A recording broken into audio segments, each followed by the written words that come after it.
सभी सम्मानित शिक्षक साथियों को मेरा नमस्कार। मैं विवेकानंद, संस्थापक एवं अध्यक्ष टीचर सेल्फ केयर टीम।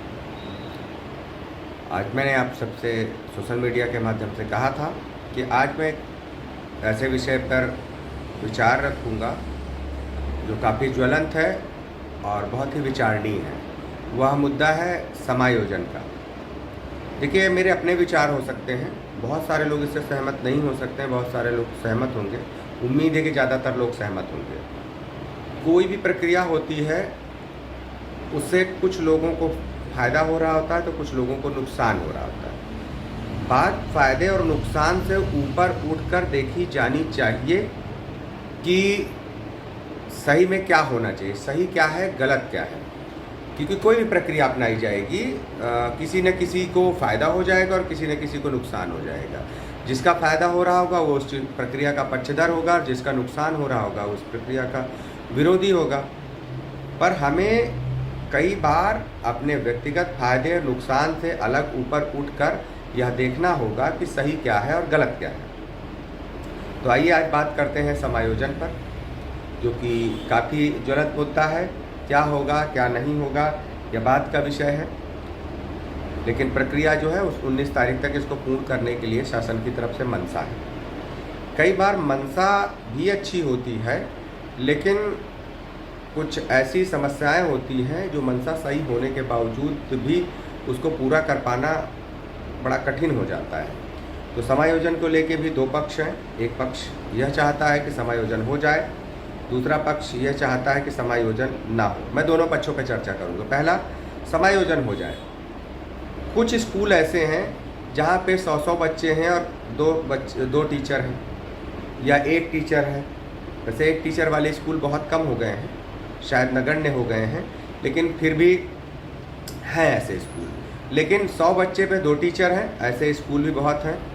और दूसरी तरफ ऐसे स्कूल भी बहुत हैं जहाँ पर 12-12, 14-14 टीचर हैं और बच्चे 250 एनरोल्ड हैं, मुश्किल से 100 से 150 आते हैं। एक तरफ 70-80 बच्चे पढ़ाने के लिए 2 ही टीचर हैं और एक तरफ 12-12 टीचर हैं जो 150 बच्चों को पढ़ाते हैं। कुछ स्कूल ऐसे हैं जो शहर से बड़ा पास है, बड़ा सुविधाजनक है, तो उसमें क्या होता है, ज़्यादातर लोग जुगाड़ लगा के या जैसे भी वहाँ पे बहुत सारे टीचर हो जाते हैं।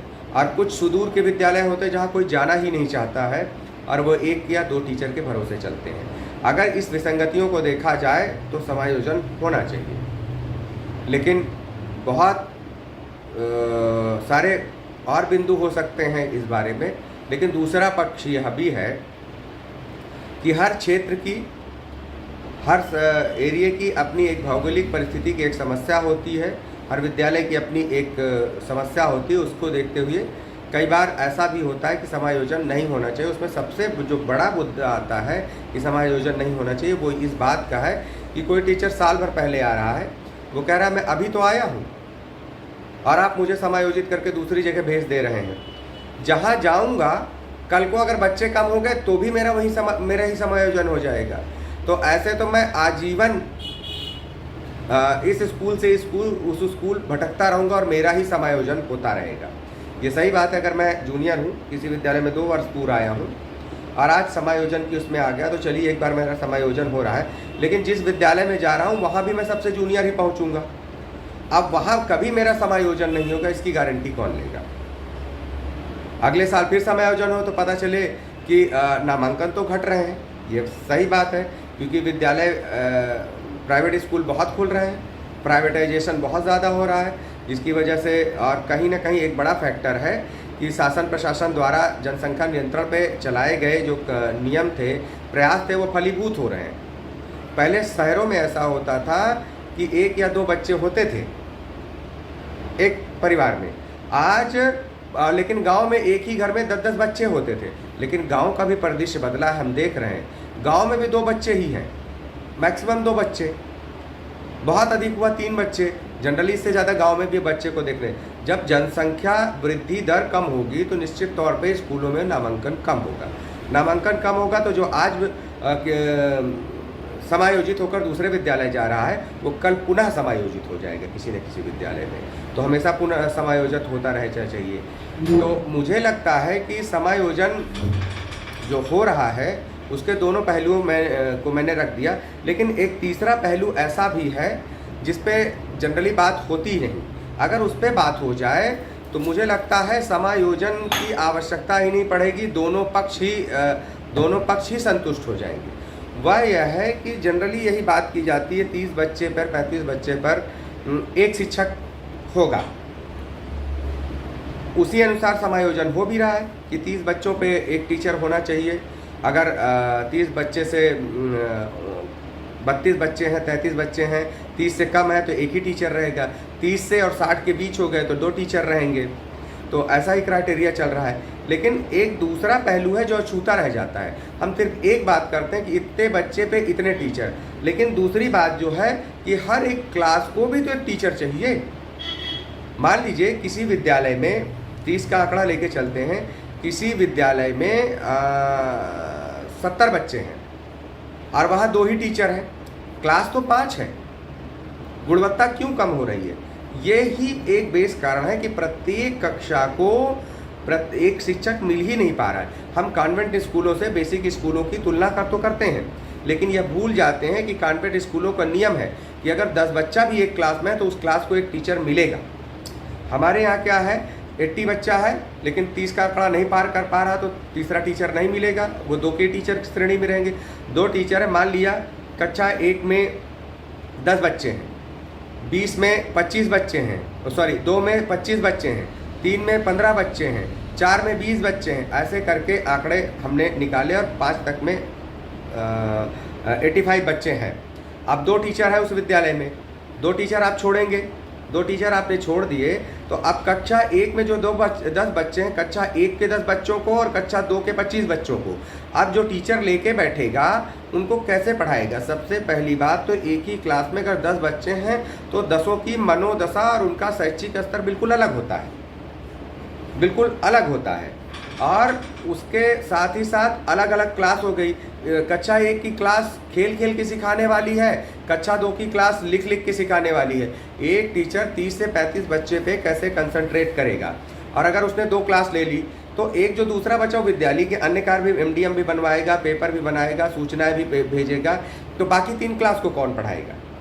तो इससे गुणवत्ता का भी ह्रास होता है और बच्चों की जो उपस्थिति है वो भी प्रभावित होती है। मुझे लगता है कि समायोजन होने से पहले समायोजन होना चाहिए। समायोजन अगर कहीं ज़रूरत से ज़्यादा शिक्षक है तो उनको समायोजित करके कम विद्यालयों वाले स्कूलों में, कम शिक्षक वाले विद्यालयों में भेजा जाना चाहिए। मैं इसके पक्ष में हूँ, लेकिन उससे पहले क्या होना चाहिए? प्रत्येक क्लास को एक टीचर दिया जाना चाहिए।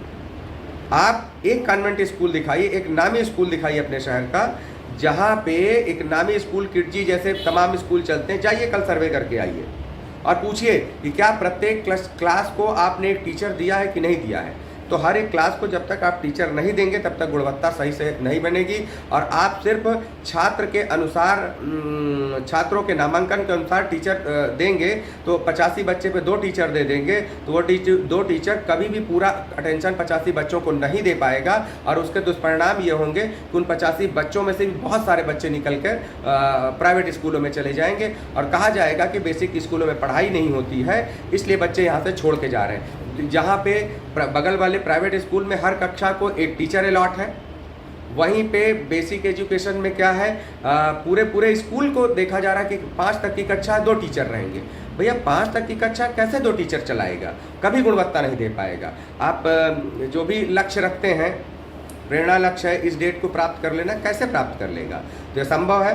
समायोजन से पहले मुझे लगता है डिमांड की जानी चाहिए, मांग की जाना चाहिए, राष्ट्र हित में, बच्चों के हित में, बेसिक शिक्षा के हित में, शिक्षकों के हित में, सभी के हित में यह होगा कि प्रत्येक क्लास को एक शिक्षक दे दिया जाए।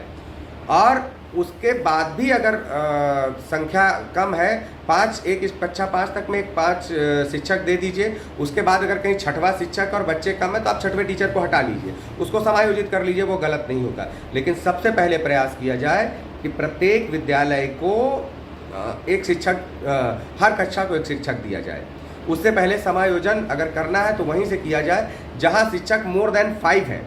5 से कम शिक्षक वाले विद्यालयों से समायोजन मुझे लगता है होना ही नहीं चाहिए। अगर किसी विद्यालय में 5 शिक्षक हैं और छात्र संख्या 120 है तो भी वहाँ से समायोजन नहीं हो चाहिए। 120 के हिसाब से आप 4 रखेंगे, 5वें को हटा देंगे, नहीं, 5 टीचर तो मिनिमम होने ही चाहिए, उसके बाद समायोजन होना चाहिए। 5 से कम या 5 तक शिक्षक वाले विद्यालयों से समायोजन नहीं होना चाहिए। अगर 5 से अधिक शिक्षक किसी विद्यालय में हैं और बच्चे कम हैं तो उन विद्यालयों से समायोजित होना चाहिए। अन्यथा की स्थिति में समायोजन होगा तो उसके दुष्परिणाम यही होंगे कि शैक्षिक गुणवत्ता तो डाउन होगी ही होगी, छात्र नामांकन और गिरेंगे। यह मेरे निजी विचार हैं, ये मेरी अपनी निजी समझ है। बहुत सारे लोगों को इससे आपत्ति हो सकती है, असहमत हो सकते हैं या मेरे लॉजिक से सहमत नहीं हो सकते हैं, या शासन प्रशासन की मेरी मंशा शासन प्रशासन के समायोजन की नहीं। मैं तो कह रहा हूँ समायोजन होना चाहिए, लेकिन कैसे समायोजन हो और क्या प्राथमिकताएं रखी जाए, ये मैं अपना व्यू रख रहा था। मेरा उद्देश्य विरोध नहीं है, परिस्थितियों को अपने विचारों को और परिस्थितियों को अपनों के बीच ले जाना है। आप सबने धैर्यपूर्वक मेरे बिंदुओं को सुना, इसके लिए बहुत बहुत धन्यवाद।